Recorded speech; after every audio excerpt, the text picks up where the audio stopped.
Goeiemôre gemeente, baie welkom by die erediens. Dankie dat julle hier so is. Ons gaan net 3 pragtige liedjies sing vanmôre. Dankie Willemie.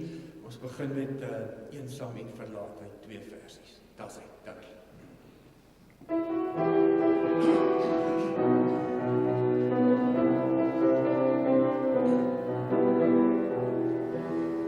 Ek was eensaam en verlaat, al was mense rondom my.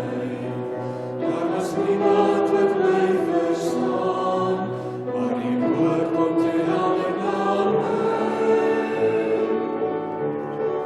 Kom na my toe, almal wat moeg en oorlaai is.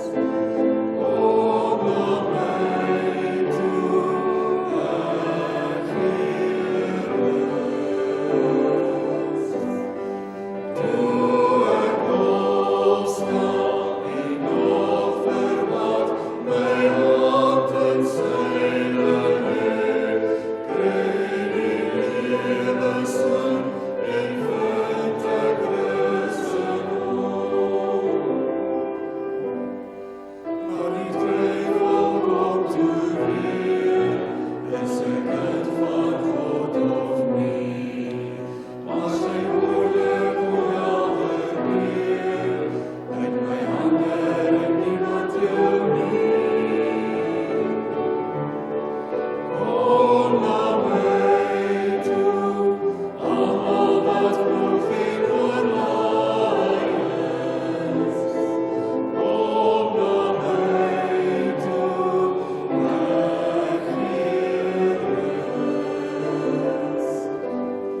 Toe ek opstaan en nog verwag, my hand in syne lê, kry die lewe sin en vind ek rus in hom.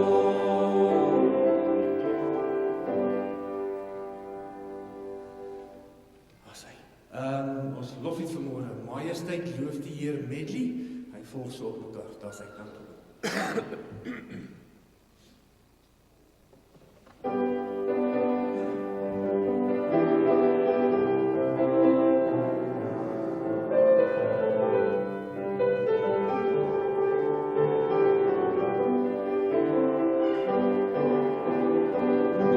Majesteit, glansrijke heerlijkheid, ons God Jezus, die woorden alderwijs.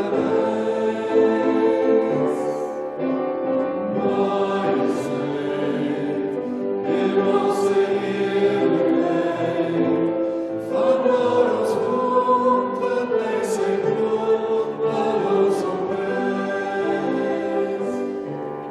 Loof die Heer, hy is goed, loof sy heilige naam, dat alles in die God weer op die Heere loof. Ek wil die Heere loof, loof met my hele hart. Hy gee op wat groot, weer nuwe krag. Majesteit, heilige heerlijkheid, hy het gesterf, ons sal verweg, hy het gewin. Hy het gesterf, ons sal verweg, hy het gewin.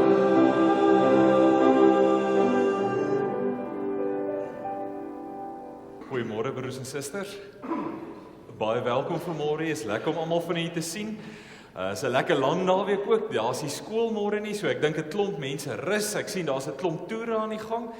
Maar dit is wonderlik om so by mekaar te wees. Broers en susters, om die Here saam te dien en saam te loof en te prys is een van die wonderlikste voorregte en genadegawes in ons lewens.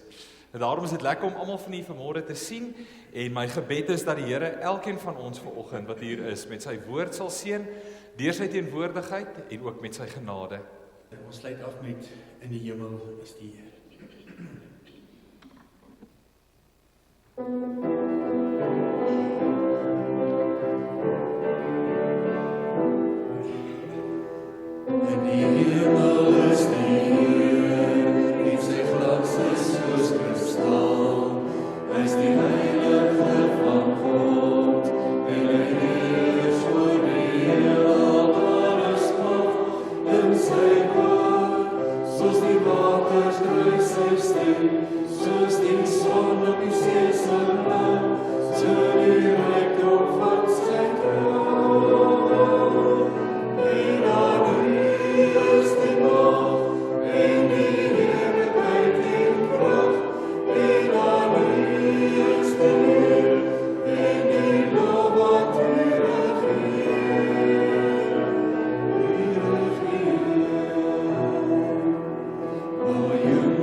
Die Here is my herder.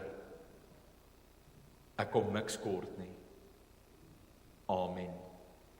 Broers en susters, die Here groet u vanmôre en hy sê vir u, genade en vrede vir julle van God ons Vader, deur die liefde van ons Here Jesus Christus en deur die gemeenskap van die Heilige Gees.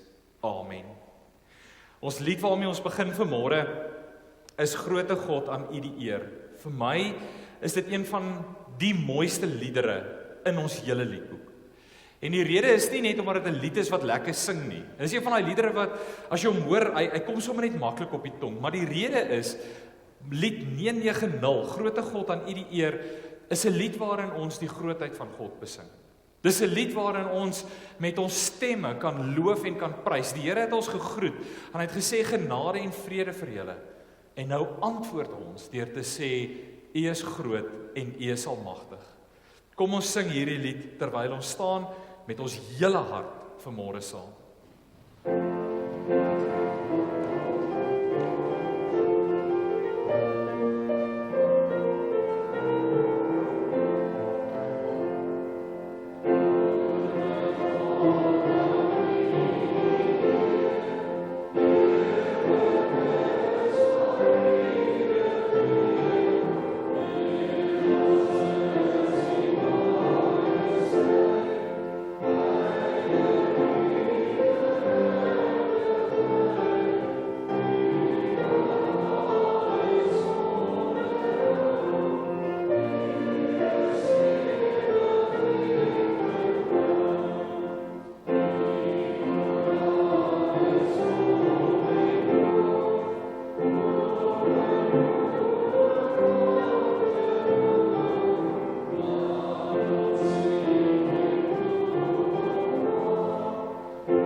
Ek lees graag die wet van die Here vanmôre vir ons uit die boek Filippense uit.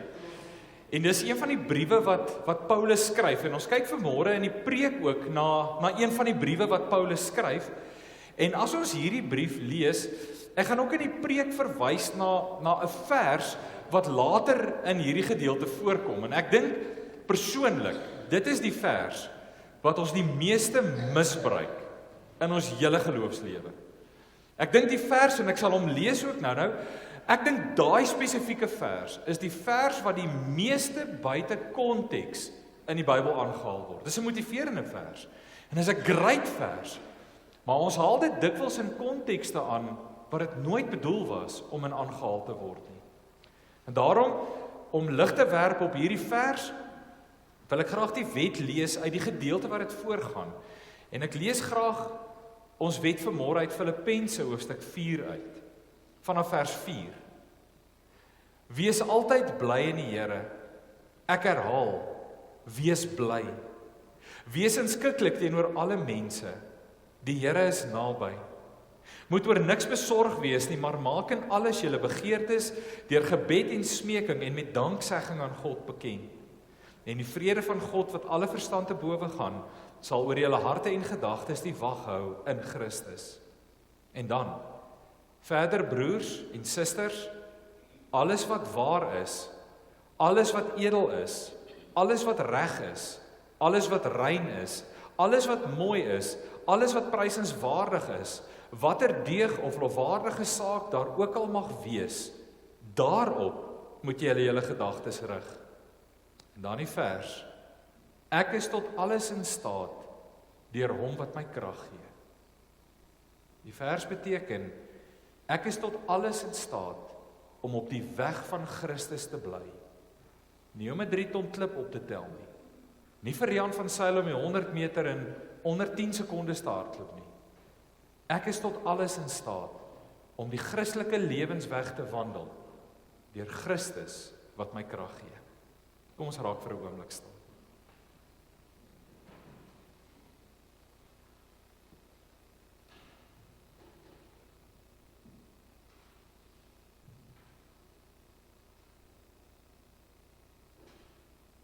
Jesus, groot bo almal, sterke verlosser, magtige Heer en Heiland, Immanuel, God is met ons, reddende Here, lewende woord.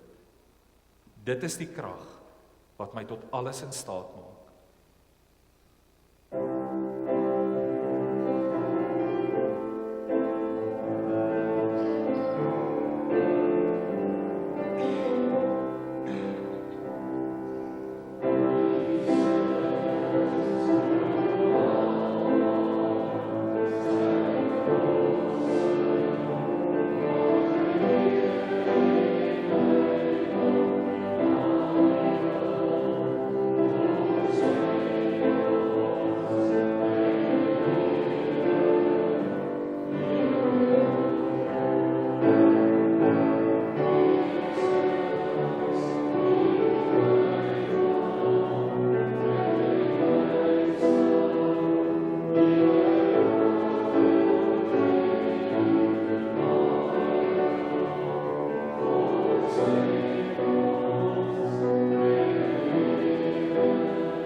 Broers en susters, jy kan die Bybels oopmaak. Ons teksgedeelte vir môre kom uit 1 Tessalonisense hoofstuk 1 vanaf vers 1 en is op bladsy 267 in my Bybel.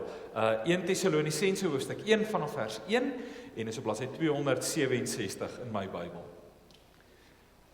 Terwyl ons so sit, kom ons bid saam. Ons driemaal heilige God en Hemelvader, Here, as ons die woord oopmaak vir môre, dan is dit amper asof ons asem vir 'n oomblik ophou. Here, om u woord oop te maak, Jesus is om u stem te hoor. En daarom bid ons vir môre dat u stem helder en duidelik met ons sal praat. Dat die stem en die gees vir môre ons harte sal roer. Jesus, en dat ons vir môre hier sal uitstap met 'n kop-aan-kop botsing met ons verlosser. Amen. Broers en susters, ons skriflesing 1 Tessalonisense hoofstuk 1 vanaf vers 1 en ons teksgedeelte se tema is kop-aan-kop botsing met die opgestaande Here Jesus Christus. Nou, net eerstens, ek weet taalkundig het my Afrikaanse onderwyseres my geleer, daar bestaan nie 'n ding soos 'n kop-aan-kop botsing nie, dis 'n kop-teen-kop botsing. Maar dis aspres, dit klink net lekkerder as jy sê 'n kop-aan-kop botsing. En u sal onthou, ons is besig, ons is nou in die 3de week van ons reeks ontmoetings met die opgestaande Here Jesus Christus. En in hierdie weke wat voorlê en in hierdie paar weke wat verby is, ontmoet ons die opgestaande Here Jesus Christus. Want broers en susters, dis waaroor die lewe gaan. Dis waarop ons geloof gegrond is. Dit is die anker en die fondasie van enige Christen se lewe. En in hierdie paar weke tot waar ons nou is en dalk die weke wat voorlê, gaan ons 'n paar snitte maak van mense wat ontmoetings gehad het met die opgestaande Here Jesus Christus. Ons eerste ontmoeting was, jy onthou, Johannes in Openbaring gewees. Verlede week het ons gekyk na die Emmausgangers en hierdie week kyk ons na Paulus. En Paulus wat 'n kop-aan-kop botsing het met die opgestaande Here Jesus Christus. Maar kom ons lees saam uit 1 Tessalonisense hoofstuk 1 vanaf vers 1. Van Paulus, Silvanus en Timoteus, aan die gemeente van Tessalonisense, wat aan God die Vader en die Here Jesus Christus behoort. Genade en vrede vir julle. Ons dank God altyd vir julle almal, wanneer ons in ons gebede aan julle dink. Sonder opbou bring ons dan voor God ons Vader in herinnering die werk van julle geloof, die inspanning van julle liefde en die volharding van julle hoop op ons Here Jesus Christus. Broers, ons weet dat God julle, wat hy lief het, uitverkies het. Want die evangelie wat ons aan julle verkondig het, het nie bloot met woorde tot julle gekom nie, maar ook met krag en deur die Heilige Gees en met volle oortuiging. Julle weet trouens hoe ons by julle opgetree het en dit om julle ontwil.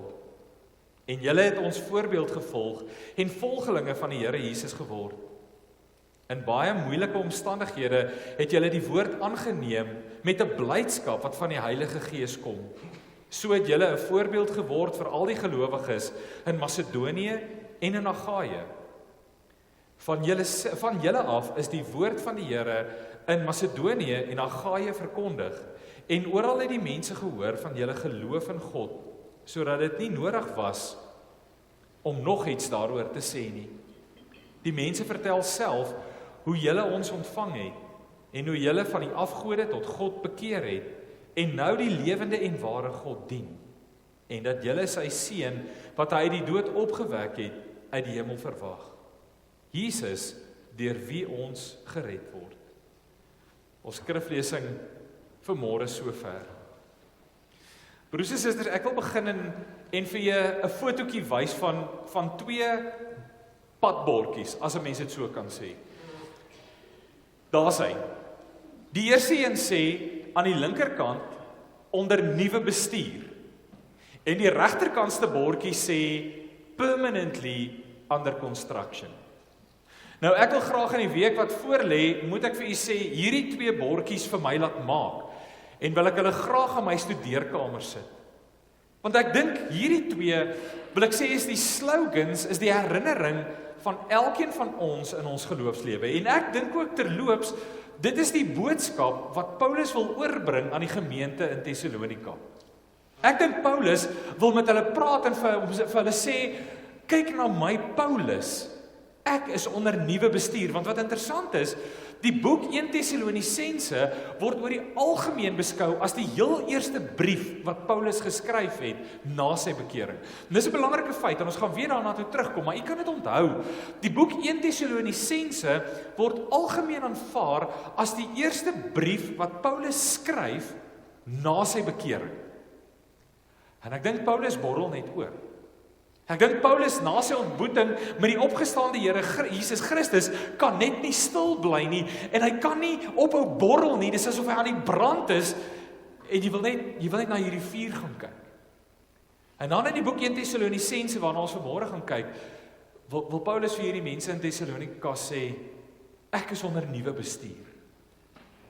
Maar dan wil hy saam met dit vir hulle sê, ek bly permanently under construction. Ek is onder nuwe bestuur, maar ek bly permanent onder konstruksie. En dit is waarna ons vanmôre kyk. Nou broers en susters, om hierdie gedeelte waarna ons kyk vanmôre in Tessalonisense mooi te verstaan, moet ons so 'n bietjie deur die Bybel blaai vanoggend. En as jy die Bybel het, wil ek vra dat jy saam met my blaai. En ek wil u aanmoedig broers en susters om die Bybels kerk toe te bring. Ons sit elke Sondag die teksgedeelte op die bord, maar dit is wonderlik as jy jou Bybel in jou hand het. Baie mense ken nie meer hulle Bybels en weet nie meer nie, en daarom is dit lekker in 'n erediens as ons Bybels het en ons kan saam met mekaar deur die Bybel blaai. En as jy die Bybel het, kan jy saam met my blaai. En die eerste teksgedeelte waarna toe ons blaai om so 'n bietjie lig te werp op 1 Tessalonisense is Handelinge 9. Paulus se bekering.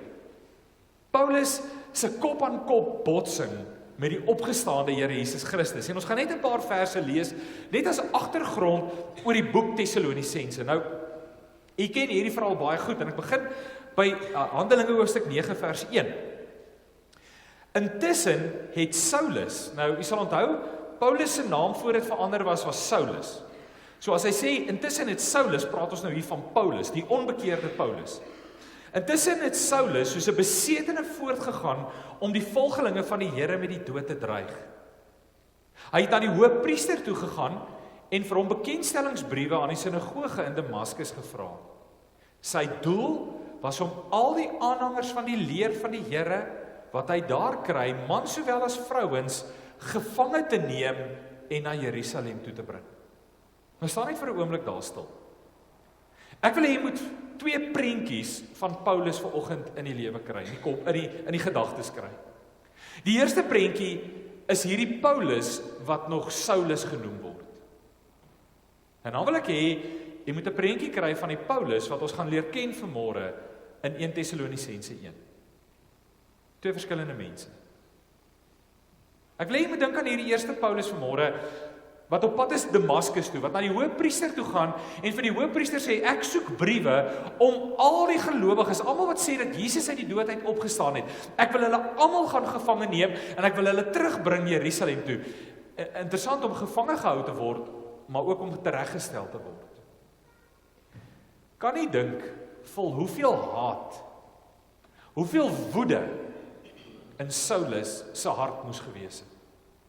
As jy daai prentjie kry, kan nie dink die verbitterde haatuitdrukking wat op hierdie Paulus se gesig moes wees en hoeveel bitterheid in sy hart moes leef om so wreedagtig en bloeddorstig te wees. Daar staan, Saulus het soos 'n besetene voortgegaan. 'n Kanthandtekening. Ons sê baie keer, mense kan nie verander nie. Ons sê baie keer die bekende uitdrukking, a leopard can't change its spots. Ons sê jy is wie jy is. Een keer 'n gemors, altyd 'n gemors. Een keer 'n skirminkel, altyd 'n skirminkel. Dink vir 'n oomblik aan Paulus. Dink vir 'n oomblik, wat gebeur die oomblik toe Paulus 'n kop-aan-kop botsing het met die Here Jesus Christus? Ek sal dit toegee. Vir iemand om te verander is bitter moeilik. Feitelik onmoontlik. Behalwe wanneer jy 'n kop-aan-kop botsing met die opgestaande Here Jesus Christus het. Want kom ons lees aan. Paulus is op pad.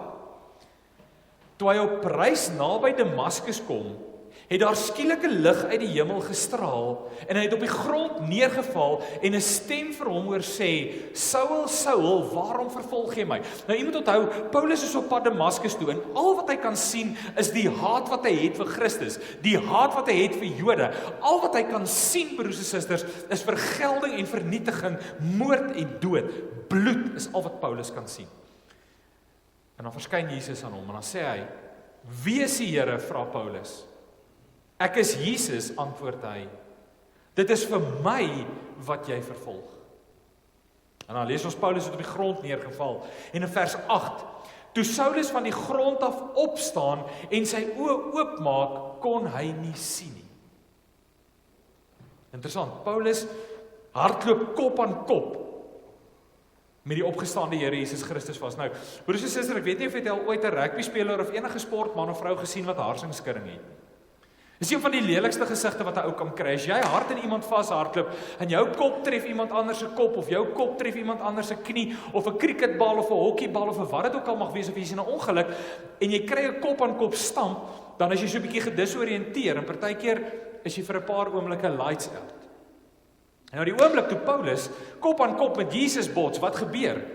Paulus is vir 'n oomblik lights out. Vir 3 dae is Paulus blind. En dan lees ons in vers 18, het hy in Damaskus aangekom. En onmiddellik het daar iets so skille van Saulus se oë afgeval en kon hy weer sien. Weet jy wat is die wonderlike? Die oomblik toe die skille van Paulus se oë afval, kon hy nooit weer iets anders sien as Jesus nie. Aanvanklik sien Paulus bloed en haat. En dan kry hy harsingskudding, geloofsharsingskudding met sy ontmoeting met Jesus, met die kop aan kop botsing. Hy raak vir 3 dae blind en die oomblik toe Paulus sy oë oopmaak, kon hy niks anders sien as Jesus Christus nie. En dan lees ons die laaste stukkie as agtergrond vir Paulus se brief aan Tessalonika. Handelinge 17. Paulus het na Amfipolis toe en Apollonie gereis na Tessalonika, waar daar 'n Joodse sinagoge was. Soos dit Paulus se gewoonte was, het hy daarheen gegaan en op 3 Sabbatdae na mekaar uit die skrif met die Jode geredeneer. Die eerste ding wat Paulus doen na sy kop-aan-kop botsing met die opgestaande Here Jesus Christus, is hy reis na Tessalonika toe.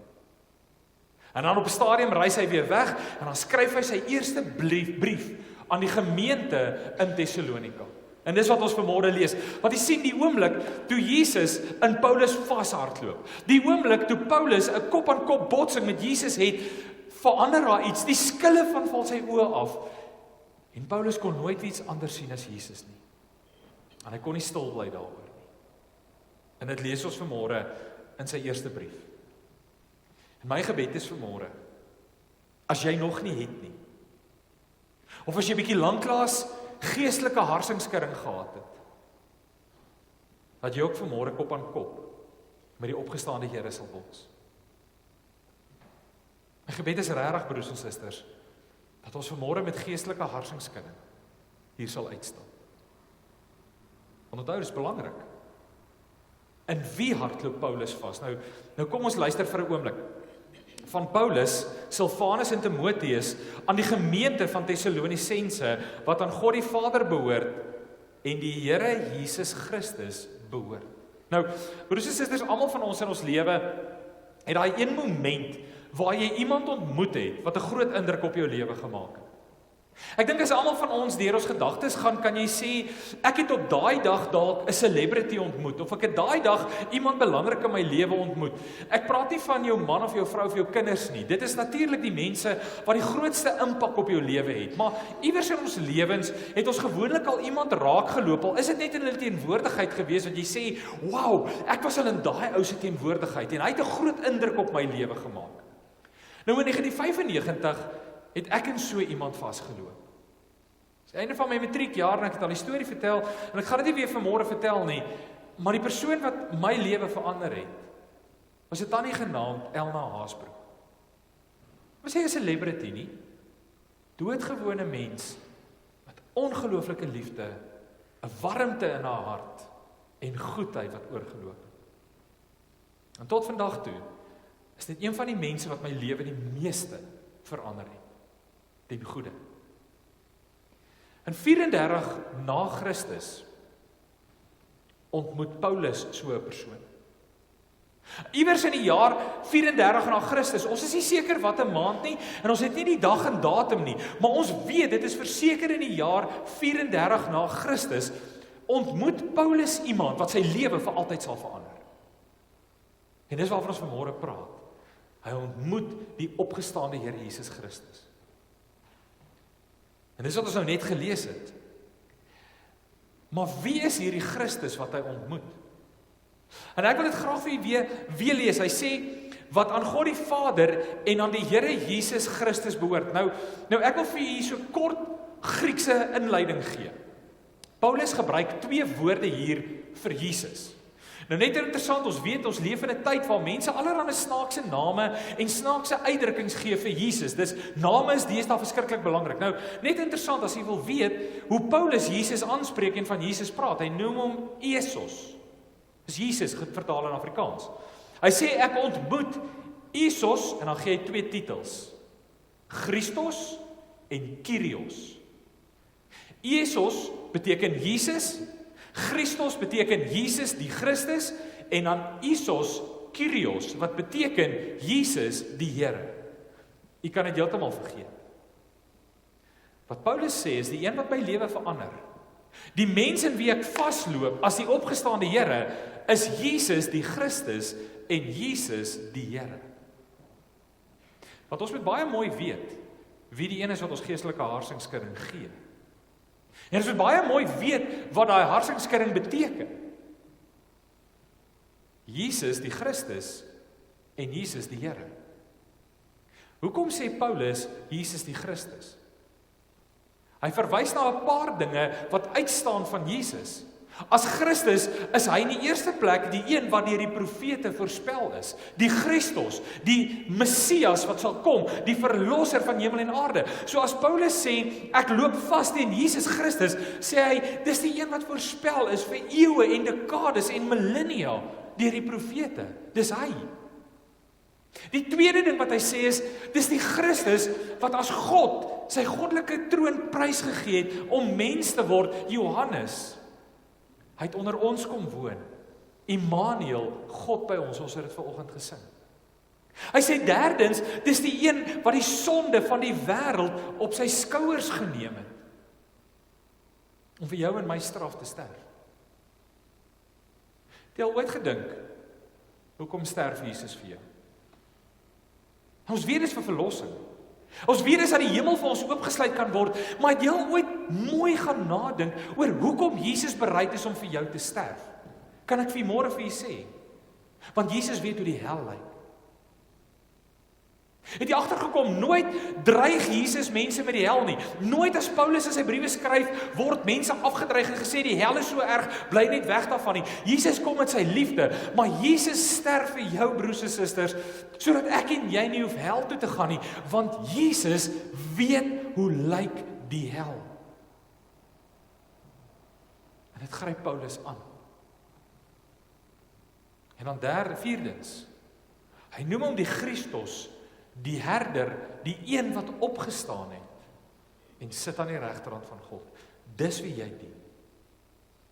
Dis in wie jy vashardloop. Jesus Christus. Jesus die Christus, Jesus die verlosser, die een wat die profete voorspel het, die een wat mens geword het, die een wat aan die kruis jou sondeskuld aan hom vasgespijker het, die een wat opgestaan het en opgevaar het na die hemel. Dis in wie se teenwoordigheid ons vanmôre is. Dis die een wat ons asems wegslaan. Maar tweedens sê hy Jesus Kyrios. Nou die Romeine het 'n uitdrukking gehad, 'n mantra. Ons Suid-Afrikaners het so rukkie terug hierdie ding aangeleer wat ons sê van Driekus, hulle weet nie wat ons weet nie. Ons Suid-Afrikaners het so 'n paar gesegdes. Nou die Romeine het iets gehad en hulle het gesê Keizer Kyrios. Beteken die keiser is die Here. Dit het beteken die keiser is die wet. As die keiser sê dis blou, is dit blou. As die keiser sê dis rooi, dis rooi. As die keiser sê jy gee 50% inkomste, dan gee jy 50% inkomste. Die keiser is Kyrios, die keiser is Here, het beteken hy is die volkome wet. En nou kom Paulus en hy sê ek het vasgehardloop in Jesus die Christus, maar ook Jesus die Kyrios, die Here, die wet. Die een wat my lewe verander het. The construction worker in my lewe. Hier is my vraag vanmôre. Dit is maklik vir ons om te sê Here is my verlosser. Die vraag is hy jou Here? Is hy die Here van jou lewe? Dis die vraag. Ons sê almal maklik, ons het vasgehardloop in Jesus die Christus, die verlosser, maar die vraag is het ons ook vasgehardloop in die Jesus wat Here word van jou lewe? En dan wil ek vir jou vra, het hy verander hoe jy dink? Hoe jy praat? Want dan is hy Here van jou lewe. En dis hoekom Paulus nie kan wag om die boek 1 Tessalonisense te skryf nie, want hy wil vir die mense in Tessalonika sê, ek is onder nuwe bestuur. Ek is onder die bestuur van Jesus die Christus en Jesus die Here van my lewe. En dan wil hy sê, maar ek bly onder konstruksie. En dan gaan ons aan.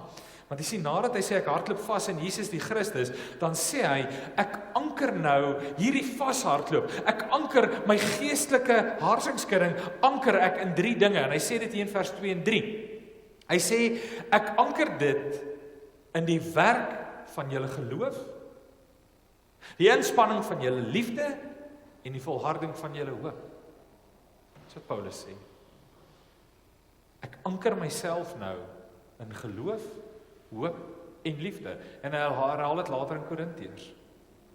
Hy sê in die eerste plek, ek anker my in die werk van geloof. Dit beteken nie, jy werk om gered te word nie. Hy sê, jou geloof gaan nou oor na dade toe. Jou geloof met hierdie vashardloop in Jesus gaan nou oor in werke in. Net soos Jakobus sê, geloof sonder dade beteken niks. En ewe skielik begin Paulus sy hele lewe verander. Alles, al sy werk wat hy doen, gaan tot eer en verheerliking van die Here. Is jou geloof sigbaar in jou werk? Is jou geloof sigbaar onder jou werksmense? Dis 'n goeie vraag. Tweedens sê hy, in die inspanning van julle liefde.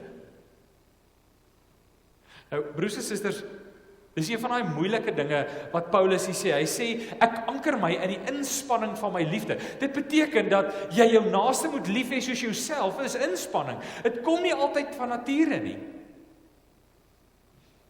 Ek het een keer so 'n stiker gesien, so 'n bumper stiker agter op 'n kar.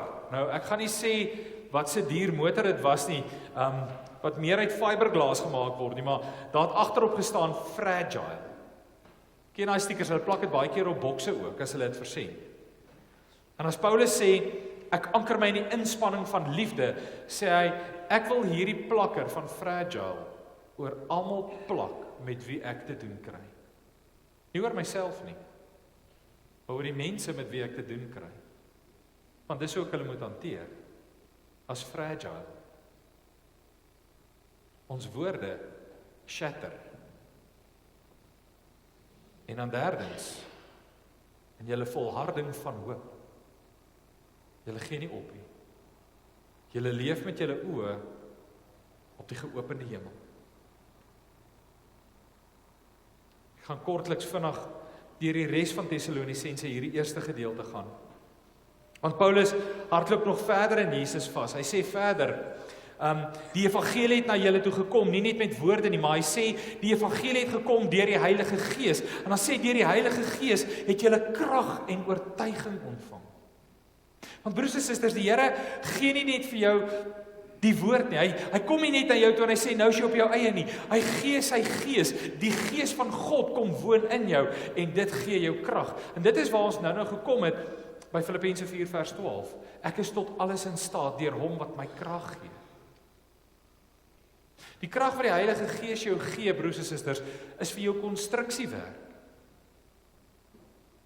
Dis nie om 'n maraton vinniger te hardloop nie.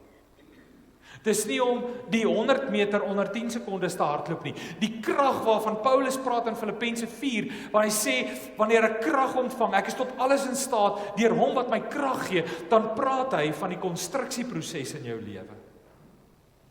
Dis wat die Heilige Gees gee. En die oortuiging dat Jesus die Christus en die Kyrios is. En dan sê hy, volg my voorbeeld. Want jy sien, wanneer Paulus kop aan kop met Jesus vashardloop, is hy nie skaam om vir die wêreld te sê, volg my voorbeeld nie. Hy sê dit daar, julle het ons voorbeeld gevolg. Hy sê dit vroeër ook op 'n ander plek in Korintiërs, waar hy sê, volg my voorbeeld, soos ek die voorbeeld van Christus volg. Kan ons dit sê? Het jy hard genoeg al in Jesus Christus vasgehardloop, dat hy eintlik jou breinkonstruksie verander, en jy nou vir mense kan sê, volg my voorbeeld, soos ek die voorbeeld van Christus volg. Want dit is wat gebeur in Paulus se lewe, as hy in Jesus vashardloop. Dit verander nie net sy verlossingsstatus nie, dit verander ook sy lewe en sy wêreld. Nou, daar's 'n advertensie gewees jare terug. Dis eintlik 'n Amerikaanse advertensie. Dit was Jiffy Lube. Dis 'n oliemaatskappy en hulle slogan het gesê, "We don't want to change the world. We only want to change your oil." En dis wat Paulus wil kom sê. Jesus wil vir jou kom sê, ek wil nie die wêreld verander nie. Ek wil net jou wêreld kom verander. Ek wil jou kom verander, as jy in my vashardloop. Volg my voorbeeld, sodat die wêreld jou voorbeeld kan volg. En dan is die interessante wat Paulus sê, wat hierdie voorbeeld is. Hy sê die voorbeeld is, julle het my voorbeeld gevolg van blydskap.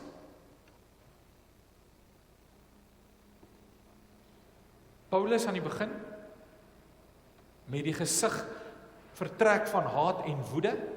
Gaan lees bietjie, as jy 'n kans kry vandag, Handelinge 7, waar die mense besig is om vir Stefanus te stenig. Paulus is teenwoordig. Hy is heel moontlik die een wat die mense aanvuur en wat die leier is toe hulle Stefanus stenig.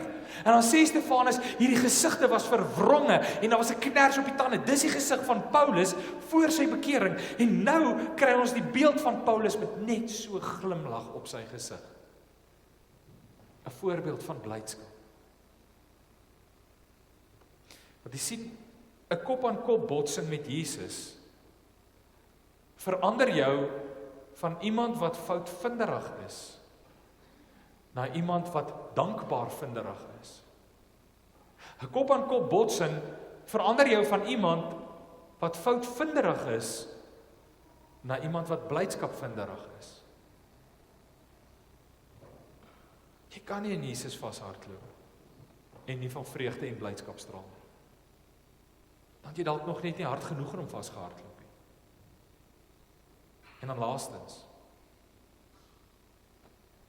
wanneer jy in Jesus Christus vashardloop en jy het 'n kop-aan-kop botsing, begin jy omgee wat mense van jou dink. Ek het 'n rukkie terug gesê en mense het my gevra, ek moet dalk mooier sê wat ek bedoel. As ek sê jy moet omgee wat mense van jou dink, bedoel ek nie jy moet omgee oor wat hulle dink van wat jy ry, waar jy bly, wat jy kry, wat jy dra nie. Maar wanneer jy in Jesus Christus vashardloop, gee jy om wat mense van jou geloof dink. Jy gee om diep in jou hart wat mense van jou sê as volgeling van Jesus. Niks van die eksistensie, niks van ons buiterlike en ons uiterlike dinge wat ons in ons hande kan raak, oor watter klere of brand jy nie dra nie. Oor watter kar jy ry of nie ry nie. As ek vanmôre sê, as jy in Jesus Christus vashardloop, dan gee jy om wat mense van jou geestelik dink en jou verhouding met Jesus. Want hoor wat sê Paulus en daarmee gaan ek afsluit. Hy sê, ek het gehoor hoe die mense van julle getuig. Julle het in Jesus vasgehardloop en hoor wat getuig die mense van julle. Die mense vertel van hoe julle my as Paulus ontvang het. Gelowiges is gasvry. Jy ontvang mense met 'n gasvrye hart. Jy leef gasvry waar jy in die wêreld kom. Mense getuig van jou gasvryheid wanneer jy 'n kind van die Here is. Hy sê, hulle het getuig oor hoe julle my ontvang het. Hulle het getuig hoe julle weggedraai het van julle afgode af. Gaan vra 'n bietjie vir jouself, hoeveel afgode het jy in jou lewe? En ek praat nie van Baal en Mammon nie. Dalk so 'n bietjie van Bacchus. Maar gaan vra 'n bietjie, hoeveel afgode dien ek en jy, wat vir ons belangriker is as God? Sê, dis waarvan mense getuig. Nie daai ou ry 'n Porsche of Lamborghini nie, maar hulle het weggedraai van hulle afgode af. Hulle hand was oop van vrygewigheid. Hy sê, ons kon duidelik sien dat hulle die lewende God begin dien het. Hy was hulle Jesus Kyrios, hy was hulle Here, hy was die wet van hulle lewe. En laastens, hulle kon sien dat jy opgewonde is oor die wederkoms van Christus. Dis wat jy moet omgee, dat mense van jou sê. So ons moet omgee. En dit maak saak wat mense van ons dink. Van ons verhouding met Christus. Mag jy vanmôre soos Paulus se ontmoeting hê met die opgestaande Here. Mag jy vanmôre saam met my 'n kop-aan-kop botsing met die opgestaande Here Jesus Christus hê. En mag ons vanmôre hier uitstap met permanente geloofshartlingskudding. Amen. Kom ons bid saam.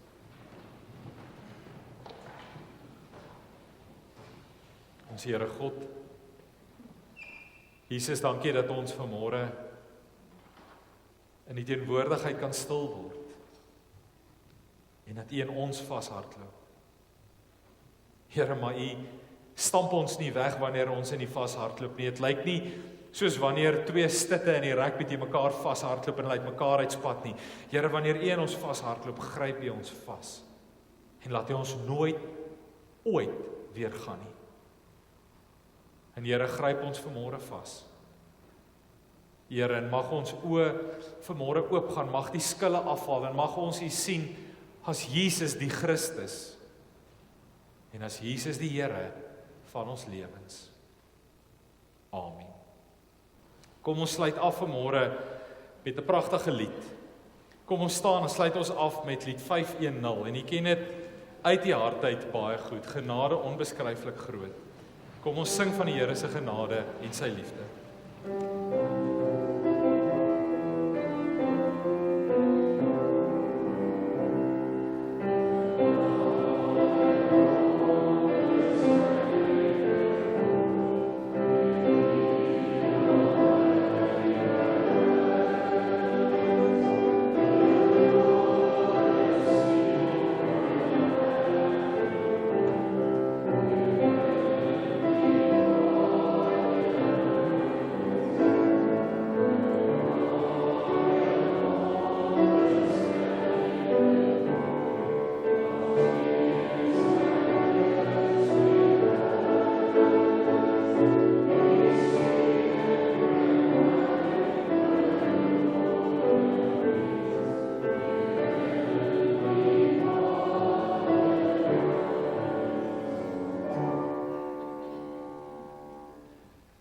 Die genade van God ons Vader, die liefde van ons Here Jesus Christus en die gemeenskap van die Heilige Gees sal met u wees en met u bly. Amen.